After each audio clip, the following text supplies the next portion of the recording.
During June of 2024, I downloaded over 100 demos from Steam's Next Fest catalog and played every single one of them on stream. This is part 2 of me trying to catch up on my past activities, and the point of this video is to tell you about my top 10 out of those over 100 games, as well as some honorable mentions. Jumping right into it with number 10, Whistling Waters. In Whistling Waters, you are in charge of a fishing boat cruising down the river. Lower the fishing hook into the water and wait for a bite. While you wait, you should make sure that the boat is going straight, otherwise you might crash into something. If you do, there's probably a hole that has opened up below deck. Make sure to patch that up with some planks so you don't sink. You can get planks by...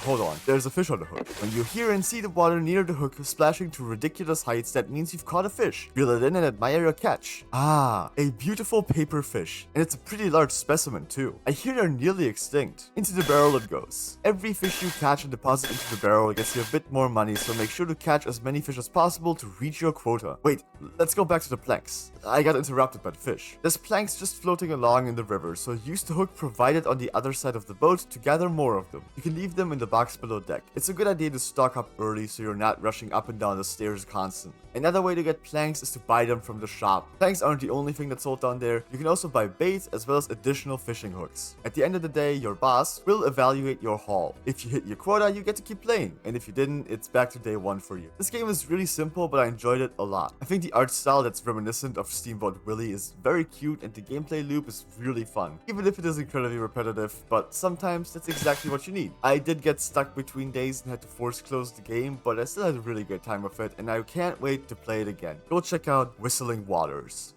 Moving into 9th place, we have On Your Tail. Take a load off in Borgo Marina, a beautiful town by the sea. Oh wait, no, you gotta stay focused because there's been a theft. In On Your Tail, you get to explore a colorful Italian village inhabited by a diverse cast of anthropomorphic animals. Play as Diana, a detective whose life became too frustrating, so she decided to leave it all behind and move to Borgo Marina for a new start. But immediately after she gets there, a crime is committed and she takes on the case, which means you're taking on the case. Explore the town and get to know the locals before you visit the crime scene to investigate. After hearing the victim's side of the story, it's time to get to work. Use your chrono lens to look at the crime scene of the past. Looking through the chrono lens will reveal movements and prior conditions of objects at the crime scene to you. Gather as many pieces of information as you can before moving to the deduction phase. In the deduction phase, you are provided with cards that contain all the relevant pieces of information, and it's your job to put them in the correct order. As you select the card to play, you get to watch the events of the crime scene play out as if presented on a board game. It's kind of cute. Solving the first case is really just the first step in solving a bigger mystery that is currently unfolding within Borgo Marina. This was where the demo ended, but the full game will have much more to offer. On Your Tail is a life sim on top of being a mystery puzzle game, and I'm excited to see what else there is to do in this town. I love this game, everything just looks so beautiful, and there's an incredible amount of characters you can interact with. Like, you can knock on any door you see and somebody will respond, and while they might not have a 3D model you get to see, they all have at least some 2D art to admire. I think this game looks very promising, and I can't wait to get my hands on it. Don't miss out on Your Tail. Time to talk about 8th place. Run is a simple but somewhat weird gardening sim until it very quickly isn't. You've been hired to do a gardening job over the weekend, but when you arrive, things feel a little strange. You can't understand the bus driver, the key to the bridge gate is just lying in a patch of roses, one of the planks gives out after you cross the bridge, and the only building you have access to is the shed. Even the toilet is locked initially. You're supposed to do all the garden work, like cutting the grass, trimming the hedges, watering the plants, removing the molehills, and picking up trash, but the only tool available at first are the shears. You find the trowel in the toilet after you pick up the key from the shed, but the watering can seems to have been left in the neighboring park. On top of that, there's Polaroids and notes giving you hints to things all over the place. Something definitely feels off about, oh my god, I did not mean to do that. I'm so sorry. This was an accident, I swear. Why would the game let me do this? This is getting very unsettling. While exploring the area and interacting with the environment, you reach a point where the game kind of tells you to enter the house, even though you were explicitly told not to. But it's just a back room and the garden key is in there, so what's the harm? Hey wait, who are you? Where did you go? God, this is starting to make me feel very uncomfortable. Moving on, and opening the garden gate will take you to a church. The park is a little further along, but you'll have to cross another bridge, but sadly that one is under construction, so no visiting the park yet. Guess we gotta make do with the nope.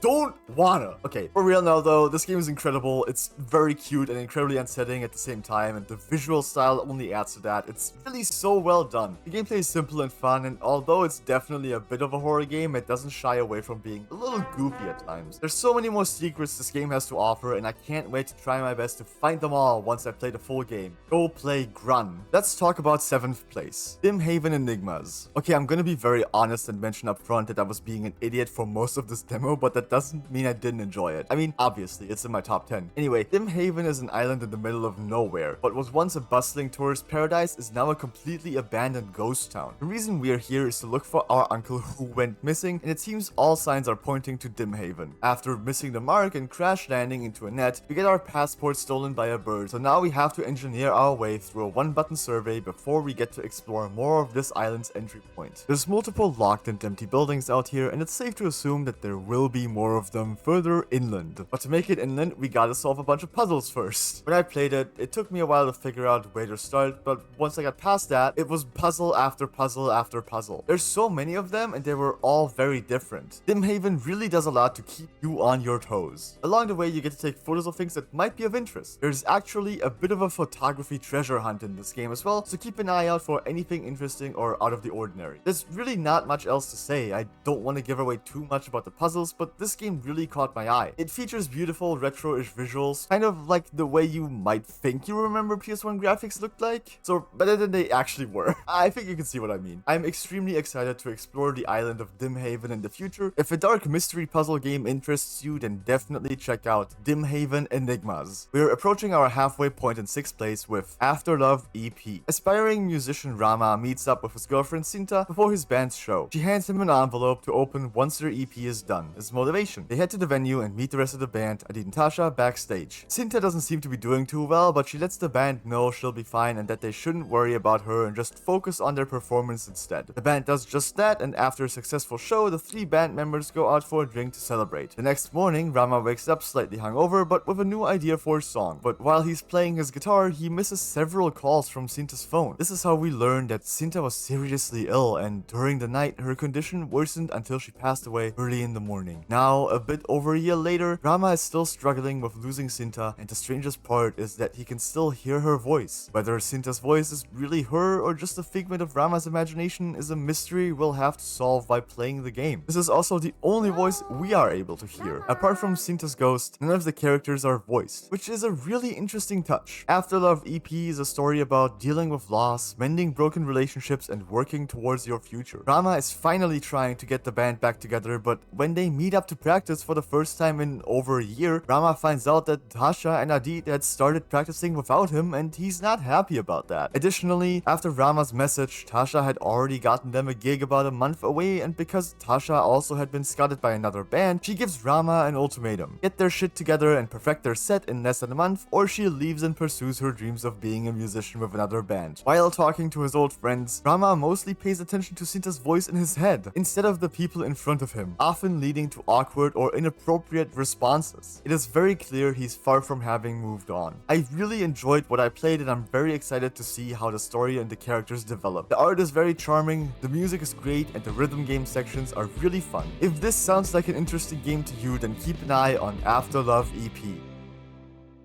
Moving into the top half of our list, in 5th place we find Closer the Distance. If I had a nickel for every time I played a demo in which someone close to the protagonist passed away but I could still hear the deceased's voice and converse with them, I'd have 2 nickels, which isn't a lot, but it's weird that it happened twice. Closer the Distance starts at night, in a small town called Yesterby. You're waiting for your sister Angela to come home, your mom is pissed because she's been putting off dinner waiting for her, and suddenly the doorbell rings. It's the police. Your parents sent you upstairs, but instead of your own room, you go into your sister's room, hoping to find her there, but the room is empty. This is where you start to hear her voice, and after remembering what happened in the morning, your father finally fills you in on the fact that Angela has passed away in an accident. The next day, there is a town meeting to let everyone know about what happened last night. Everyone processes the news differently, and this is where the game really begins. In Closer the Distance, you take control of Connie, Angela's sister, who can still hear Angela talking to her. And with Angela by your side, you try your best to take care of everyone else in the town to help them deal with the loss of a beloved beloved member of the community. But you can't neglect yourself. You see, the game plays like a Sims-esque life sim with a big focus on story and choices, and every person has different wishes and needs, and while you can't control everyone directly at first, you can still try to help them. When you click on one of your wishes or needs, the game will let you know where you can go and who you can talk to work on what you're trying to do. Exactly what it will affect is shown via a little icon that represents one of your needs, or if the icon is a heart, signifies that you're working towards one of your wishes. And if another character is having an important conversation away from you, there will be a notification above their head, and you can just double click on their icon to move the camera there and listen in. You can do this at any time with any character too. It's not limited to important conversations. There are so many choices to make that often lead to vastly different outcomes that you might feel like playing the game just once is not going to be enough. Closer to Distance is a wonderful and heartbreaking story that has a lot to offer. I really love this demo and I hope you will give it a try. Please check out Closer to Distance. Time to take a look at 4th place. Blue Prince. Your grand uncle has passed away. This is not the third nickel, I promise. And in his will, he leaves you his 45-room mansion under the condition that you find the 46th room. Blue Prince is an exploration puzzle game in which you create your own path to victory. Apart from having to find the 46th room, there are a few more conditions to abide by while you're going on this journey. No outside tools or items, nothing you find on the estate may leave the estate, and you can't sleep in the house. Sounds pretty simple, so let's go. You pick up the blueprint of the house. Blueprints?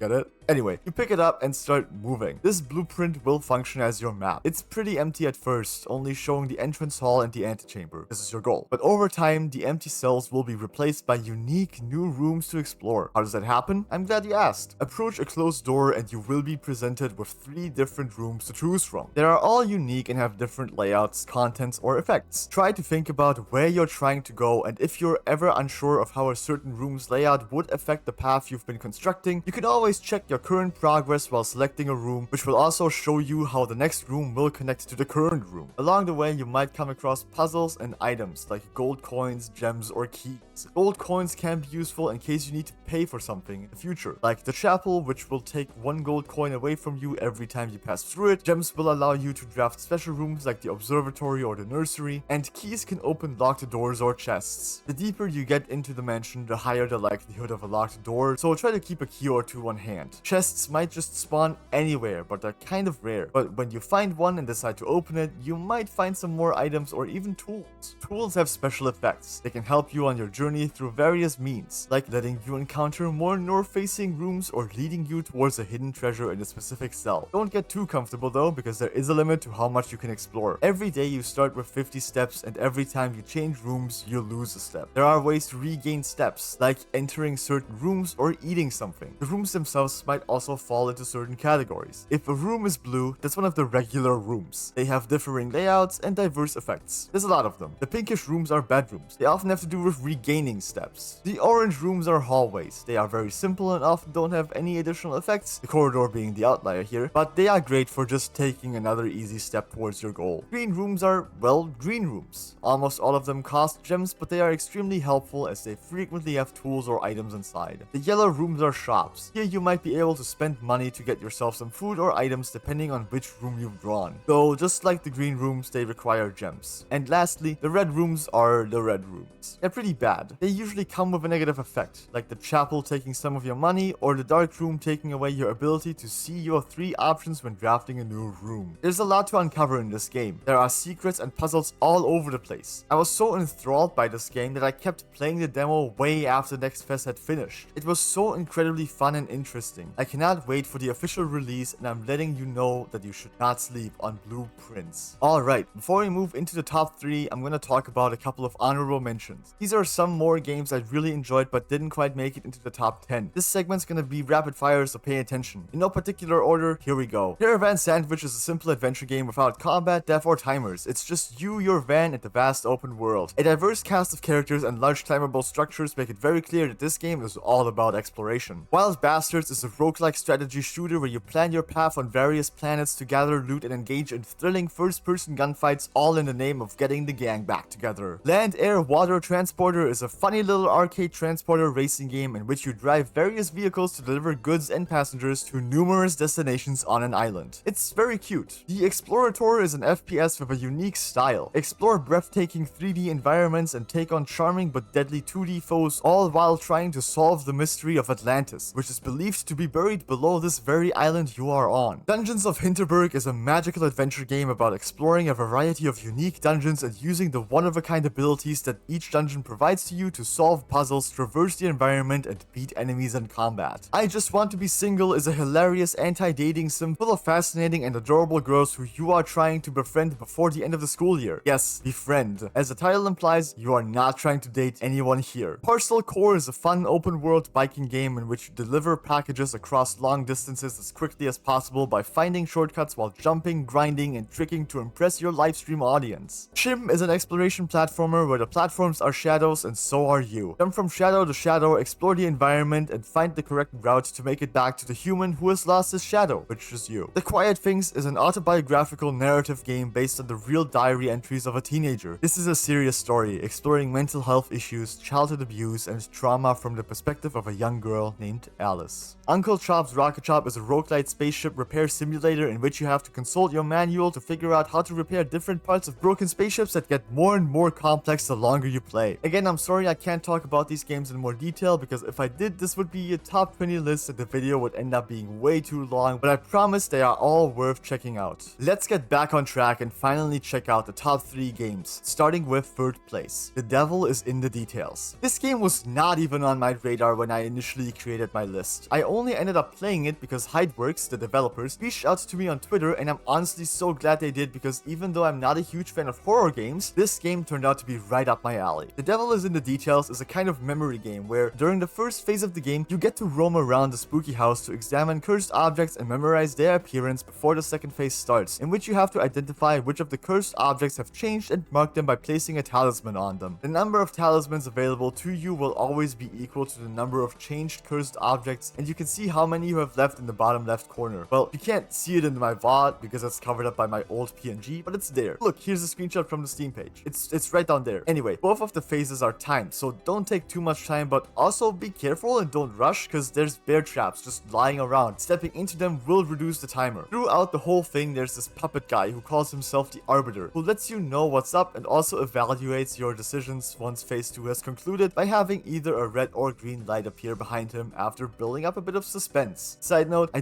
don't know what happens if you lose because I never made a mistake. Yes, I am bragging a little bit. The further along you go, the more difficult the game gets, with more rooms opening up as well as more cursed objects appearing throughout the house. Occasionally, the Arbiter will also play pranks on you, like giving you the wrong time and locking you out. You might also find little collectible puppets that resemble the Arbiter sitting around. Feel free to pick them up. They're kind of cute, I think. That's far from everything the game has to offer though, because after reaching a certain point, enemies will spawn and running into them will once again cause you to lose some of your remaining time. When I played the demo, I encountered a handful of moments that spooked me quite a bit, which is good. It's a horror game after all. I really had such an incredible time playing the game. One of my favorite parts of it was coming up with easy to remember descriptions of every cursed object and the different variations, like the paintings, which I called Flowers, Island, Cottage, AI Guy, Minecraft Painting, Upsetty Spaghetti, and Orgasm. All of those shorthands really helped me remember where everything was. This game was fucking phenomenal and I genuinely can't wait to stream even more of it in the future. If you're a fan of horror games, go play The Devil is in the Details. Higher up on the list in second place we have Flintlock, The Siege of Dawn. I've always been very interested in Souls-likes, but started playing them only recently. Flintlock is a rather new Souls-like with really cool and satisfying combat and a leveling system based on skill trees. The main enemy in this game are the Dead, a zombie army of a god named Uru who had been sealed away for a long time until the barrier that contained him was blown wide open by you and your companions. Oopsie. Now it's your job to set things right. Accompanying you is Enki, a lesser god, so he says, disguising himself as a fox. With Enki's help, your combat and movement abilities get some upgrades, so let's get into that. For movement, Enki provides you with enchanted black powder, which lets you double dodge, double jump, and air dodge. All of these feel very nice and fun to use. In combat, you can shoot your pistol, which consumes a black powder charge, to stagger and disrupt enemies while also dealing some extra damage. Use your axe to fight in close quarters, dealing damage and restoring some black powder charge, or to block and parry attacks. And you can send in Enki to apply a debuff that fills up a purple gauge bit by bit, and when it's full, the enemies are put into a kind of stasis and you can hit them for a free critical, removing their armor or dealing massive damage. There's also big magic attacks that you need to charge by defeating enemies. They kind of feel like an ultimate. Fighting felt so good to me. Having these diverse combat mechanics that all play into each other felt really satisfying. When you defeat an enemy, you gain gain reputation, and while in combat, you can build up a multiplier for it. The more diverse your actions in combat, the higher the multiplier. You can keep letting the multiplier build as high as you want, but if you're not careful and you get hit, the multiplier falls away and you only get the base amount of rep you had banked, so make sure to occasionally hold down the dedicated button to claim your accumulated rep plus the multiplier. Once you've built up enough reputation, you can spend it on skills. Skills are how you level up and grow. There's 3 skill trees: Powder, focusing on firearms and black powder; Magic, focusing on Enki's magical abilities; and Steel, focusing on melee and armor. Every level within a tree also gives you a nice damage boost to the respective tree. There also seem to be a few skills overlapping between trees, which is pretty exciting. Overall, I was very into Flintlock when I played the demo. The movement was fun, the combat felt great, and the skill tree seems very intriguing. I really can't wait to sit down and play through the game properly. If this has piqued your interest, then go check out Flintlock, The Siege of Dawn. And finally, it's time to take a look at first place, The Crush House. Welcome to The Crush House, the hottest reality TV show of the late 1990s. Take on the role of Jay, the producer, and select 4 cast members to experience life in the Crush House for 1 week. During that week, it's your job to film the cast and please the audiences watching. Every day, you get new types of people watching the show, and you have to make sure you listen to the demands displayed on the right side of the screen to figure out what kind of content they enjoy and provide it to them. You know you're doing it right when you see the little icon pop in. You can see your progress on satisfying the audiences at the top of the screen, and once an audience is happy, their icon gets a little check mark and any extra points start spilling into the satisfaction of other audiences, which is really nice. Along the way, you'll unlock ads that will start playing whenever you put down the camera, netting you some extra money. At the end of the day, you can use that money to walk around the house at night and purchase new decorations that might even help with satisfying some audiences. The general gist of the game is to follow the cast and film what kind of shenanigans they're getting up to. Depending on who you end up casting, you might get to watch some steamy romances develop, or you might also get to witness some heated rivalries forming. You can always check the current status of relationships as well as a list of all known audiences and unlocked ads on your PDA. You can pull that up at any point. You'll never know what might happen next on the Crush House, and I think that's really fun. When I played the demo, I only had time to play through 2 in-game days, but the game has so much more to offer. Like, cast members might want to talk to you at night, even though you're not supposed to talk to each other, and propose tasks for you to fulfill while they're on the show. And if you actually do them, you might possibly uncover a dark secret hidden underneath the island. We're not gonna talk too much about that though, don't want to spoil more than I already have. I was really excited for this game even before I played the demo. I had heard of it prior and was very happy to see it being available during this next fest. And after playing it, I think this game is incredibly charming and funny. I've since played a lot more of it, and while I do think there are things that the game could have done better, I still really enjoyed my time with it, and I'm looking forward to truly finishing it soon. If you're interested in a goofy game with a dark mystery, why not check out The Crush House? And with that, we've reached the end of this top 10 list. Thank you so much for watching. Next Fest is one of my favorite times of the year, and finally sitting down to create these videos to share my experience with even more people has been a lot of work, but also very fun, and now that I'm actually caught up, I'm looking forward to the October Next Fest coming up soon, during which I will once again play over 100 demos in a single week, live on stream. Links to everything, my socials and all the games, are in the description. And next time, I won't wait several months to turn my top 10 list into a YouTube video, I hope. I'll try to get it done within like 4 weeks. Anyway, once again, thanks so much for watching, and I hope you enjoyed it. And I'll see you all next time. Bye bye!